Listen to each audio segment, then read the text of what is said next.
पास SMS आया है। इस एसएमएस में ये कहते हैं कि ओम शांति, मैं पठानकोट पंजाब का रहने वाला हूँ और मेरी समस्या ये है कि मैं अच्छे से ध्यान नहीं लगा पाता।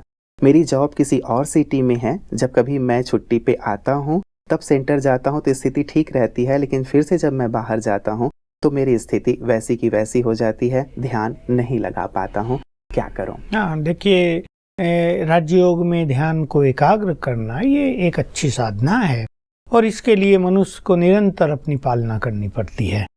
अब ये दूर रहते हैं और वहाँ इनको कोई साधन नहीं मिलता है, लेकिन जैसा प्रकाश जी ने कहा, पीएम टीवी तो अनेकों के लिए वरदान बनकर आया है और मुझे तो ऐसा लगता है कि घर घर में हर व्यक्ति पर ये छाप छोड़ रहा है, छोड़ देगा और बहुतों की समस्याओं का समाधान हो रहा है। न केवल समस्याओं का समाधान, लेकिन इस चैनल के माध्यम से अनेक लोग परमात्मा से जुड़ रहे हैं, स्पिरिचुअलिटी से जुड़ रहे हैं, अपने से जुड़ रहे हैं। अपने से भी तो दूर चला गया था ना मनुष्य, कि बाहर के गंदे ऐड और गंदी फिल्में और अच्छा कितनी गंदगी टीवी माध्यम से लोगों के पास पहुंच रही है। सचमुच पीएम टीवी ने एक रिवॉल्यूशनरी काम किया है और ये काम बढ़ता ही जाएगा। और मुझे तो एक सुंदर विजन है कि 2-3 साल में ही ये इस तरह छा जाएगा कि लोग बाकी चैनल देखा ही नहीं करेंगे, इसको ही खोलेंगे, बाकी के स्विच ऑफ। सभी को शांति की जरूरत है, शांति है ही वास्तव में शांति और दुख बढ़ता जा रहा है। कहीं किसी को अच्छी चीजें सीखने को नहीं मिलती है, या तो पॉलिटिकल चर्चाएं लोग दिखा रहे हैं, उसे और लोगों में टेंशन बढ़ रहा है, या थोड़े बहुत ही अच्छे सीरियल जो स्पिरिचुअल होते हैं, रिलीजियस, वो दिखाते हैं जो लोगों को, वो सबको पसंद भी नहीं आते हैं। तो बहुत अच्छी बात है। तो मैं इनको भी कहूंगा कि ये भी पीएम टीवी का प्रयोग करें और रोज अपनी पालना करें। देखिए, मान लो ये हफ्ते के बाद घर जाते हैं या ये मास के बाद 2-4 दिन घर जाते हैं, तो मास में इनके अंदर बहुत सारी निगेटिव थॉट्स आ जाएंगी जो इनके माइंड को फ्लक्चुएट करती रहेंगी, तो एकाग्रता होगी ही नहीं। बहुत सारी चीजों की छाप, कर्म की छाप, उसमें आने वाली समस्याओं की छाप, दूसरे के व्यवहार की छाप हमारे सबकॉन्शियस माइंड में जाती ही रहती है। इसलिए इन्हें रोज अपनी अच्छी पालना करनी चाहिए। ईश्वरीय महावाक्य तो रोज सुनना ही चाहिए। अगर ये सुन नहीं सकते तो टीवी के माध्यम से, नेट के माध्यम से, आजकल ये विज्ञान के साधन इन सब के लिए वरदान बनकर आए हैं। अपनी पालना रोज करनी चाहिए। रोज माइंड को सुंदर विचार मिल जाएं, ये अपनी पालना है। ये फूड ऑफ माइंड है, फूड फॉर इंटेलेक्ट है, इसको जरूर खाना चाहिए। तो तब इनकी बुद्धि से जो और निगेटिविटी है वो रोज हटती रहेगी, सारा दिन का बोझ समाप्त होगा। रात को भी ये पढ़कर सोएं कुछ। हमारे पास अव्यक्त मूल्यों का भंडार है जो हम कहते ही रहते हैं। किताब 2-4 खरीद लें और रात को एक पढ़कर ही सोएं, तो रात को भी इनके विचार सुंदर हो जाएंगे। जो निगेटिव इफेक्ट इनके ऊपर आया है वो समाप्त हो जाएगा। सवेरे उठते फिर ये पीएम टीवी देखें, 4 बजे उठे और देखें कितनी अच्छी योग की कमेंट्री उस पर आ रही है, उससे ये योग अभ्यास करें। तो अपनी पालना मनुष्य को स्वयं ही करनी होती है, तब इनका ध्यान एकाग्र होगा। और थोड़ी प्रैक्टिस भी करते रहें, कर्म में भी अच्छे अभ्यास करें। ब्रीफली मैं कह दूं, शरीरी होने का अभ्यास, स्वमान की प्रैक्टिस, 5 स्वरूपों की प्रैक्टिस, ये अपने कर्म क्षेत्र पर ही करते रहें। सवेरे शाम भी कुछ ऐसा मैनेज करें कि ये थोड़ा थोड़ा समय अपने लिए दें, अपने अभ्यास के लिए, तो इनकी एकाग्रता बढ़ती जाएगी। बिल्कुल बिल्कुल। प्रकाश जी, अगला जो हमारे पास एसएमएस आया है ये अमृतसर से है और अमृतसर से सुनीता जी लिखती हैं। ये कहती हैं कि मैं 28 वर्ष की हूँ और ट्यूशन पढ़ाती हूँ। पिछले कुछ समय से मेरे साथ ऐसा हो रहा है कि सारे दिन सुबह से रात तक मन के सामने एक फिल्म सा चलता रहता है और वो फिल्म बहुत ही नेगेटिव होता है। उसमें बहुत ज़्यादा जैसे अश्लील चीज़ें मुझे दिखाई देती हैं, जिसके कारण मेरा मन बहुत बेचैन हो जाता है, अशांत हो जाता है। कुछ वर्ष पहले ऐसा बिल्कुल भी नहीं था, लेकिन अब ये होने लगा है। इसके लिए मुझे क्या करना चाहिए? हाँ, मैं अपने सभी साथियों को, भाई बहनों को, दर्शकों को ये बात कहता रहता हूँ और सावधान करना चाहता हूँ कि हम कलयुग के उस पीरियड में पहुँच चुके हैं। सब जानते हैं ये कलयुग चल रहा है और हम सब जानते हैं ये एंड ऑफ कलयुग है, ये युग बदलने वाला है। अब हम चलते चलते वहां पहुंच गए हैं।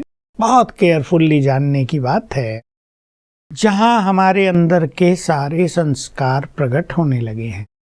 किसी ने भी जो भी बैड कर्म किए हैं, गंदी चीजें की हैं, देखी हैं, सुनी हैं, जो हमारे अंतर्मन में समाई थी अब वो जगने लगी हैं।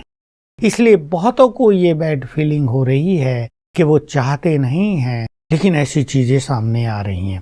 अभी इनको पढ़ाना भी है, ऐसी चीजें सामने आती रहेंगी तो इनकी एकाग्रता नष्ट हो जाएगी, इनका फ्यूचर ही खराब हो जाएगा। कोई स्टूडेंट इनके पास आएगा नहीं। फिर जब मनुष्य सोता है, सोने जाता है, फिर वो फिल्म ऐसी घूमने लगती है।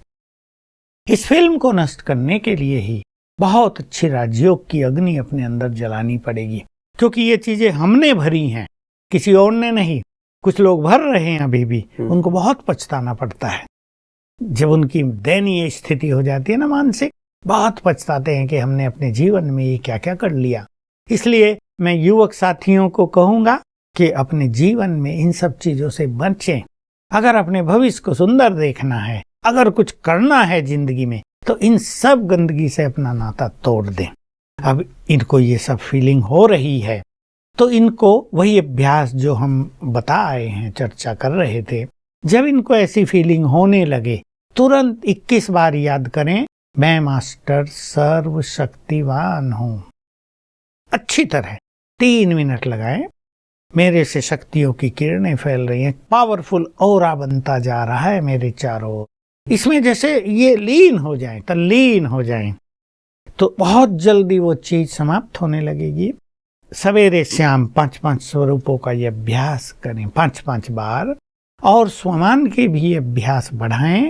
बच्चों को पढ़ाते हुए आत्मिक दृष्टि से देखें, क्योंकि कभी कभी क्या होता है, जो बच्चे हैं उनसे भी बहुत सारी नेगेटिव एनर्जी मनुष्य को आती रहती है। लोग सोचते हैं बच्चे तो पवित्र हैं, वो तो बहुत भोले हैं, लेकिन आजकल स्थिति बदली हुई है, तो उनसे आने वाली नेगेटिव एनर्जी इनकी नेगेटिव एनर्जी को स्टिमुलेट कर देती है। इसलिए ये जैसे ही बच्चों को पढ़ाए, एक बार सबको आत्मा देखे और अच्छे स्वमान का अभ्यास करे, उसमें स्थित हो जाए, ताकि इनके चारों ओर एक पावरफुल ऑरा बन जाए जो उस बैड एनर्जी को रिफ्लेक्ट करता रहे, रिपल्स करता रहे। ये इनको जरूर करना चाहिए और विश्वास रखना चाहिए, ये चीज जल्दी समाप्त हो जाएगी। थोड़ा मेडिटेशन पे ध्यान दें, अपने लिए थोड़ा समय दें, अच्छे साहित्य का अध्ययन भी करें। जी जी जी, इन सारी युक्तियों से ये सारी समस्या जो इनकी है वो समाप्त हो जाएगी। ये समस्या ऐसी है जो देखने में तो लगती है छोटी सी, जी जी, पर ये बहुत परेशान किए हुए होती है कि सारे दिन वही दृश्य सामने आ रहे हैं, वही दिखाई दे रहा है, तो अंदर व्यक्ति बेचैन सा। देखिए, मनुष्य को बाहर से तो कुछ दिखेगा नहीं, लोग कहेंगे सब कुछ तो अच्छा है, लेकिन वो व्यक्ति तो बहुत दुखी परेशान। एक ऐसा ही भ्राता जी फोन कॉल आया था, जो पिछले 2 वर्षों से कभी कभी सेवा केंद्र पे जाती हैं, वो भी बहन, और राजयोग का अभ्यास करती, तो उन्होंने अपनी समस्या शेयर की थी कि जब भी मैं मेडिटेशन में बैठती हूँ तो कहीं भी मैं जाऊँ, जैसे हम ऊपर जाने की बात करते हैं, अव्यक्त होने की बात करते हैं, या अलग अलग स्थितियों की, तो वो कहती है कि मुझे बहुत नेगेटिव फीलिंग होती है, मुझे ऐसा लगता है कोई मेरे कपड़े खींच रहा है, या इस प्रकार की फीलिंग आती है। तो उसके लिए उन्होंने कहा कि ये फीलिंग क्यों है, कैसा है, और इससे वो भी बहुत ज्यादा परेशान। वही पूर्व जन्मों में उनके साथ ये घटनाएं घटित हुई थी, वो सबकॉन्शियस माइंड में समा गई। जैसे योग अभ्यास करती हैं तो वो जागृत होने लगती है।